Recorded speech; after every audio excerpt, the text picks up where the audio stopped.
Hey everyone, Tony with Millennial Millionaire here, and today I'm going to be talking to you about the millionaire next door. So I recently finished this book as well as The Millionaire Mind. Both are by Thomas Stanley, and these books are really amazing. What Thomas Stanley did was he spent a lot of time researching and understanding the behaviors and mindsets of true millionaires. And we here at the Millennial Millionaire, that's our goal, to help you increase your financial education to become wealthy, but also have a really happy life. So that's what Thomas Stanley did. He did a great amount of research on their behaviors and the attributes that make people successful over the long term.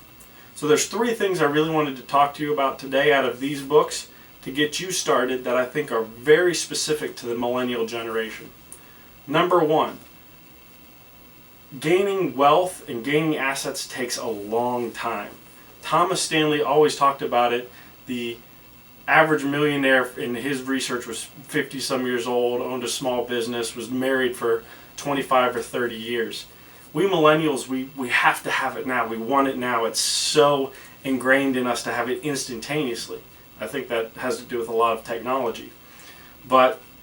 So reading this book, it really challenged me to think of things in the longer term. Be willing to put in the work and put in the effort to get what you truly want out of this life. That really stood out to me. Some of these people worked hard every day for 30 years, but they eventually became millionaires. The next thing I learned in these two books was millionaires have a different perspective on how they ingest and also think about criticism.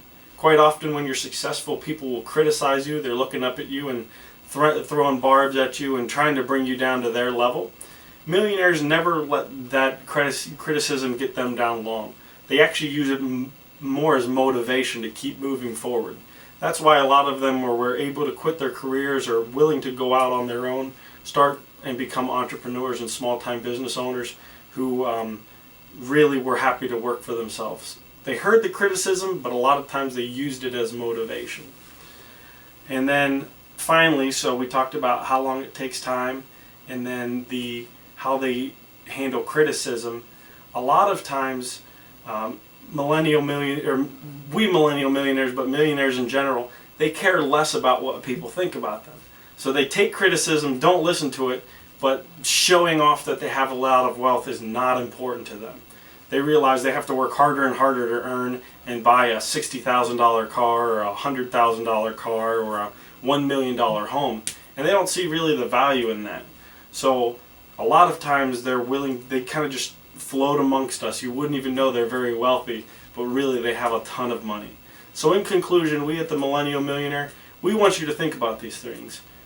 Millennials, we need to be in it for the long term. We have to be willing to put in the work and continually, day in and day out, to get the results we want.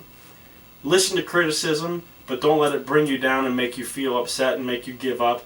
And also, finally, don't be so worried about what the world thinks about you and how you dress and how you act. You do you, and it'll be all right in the end.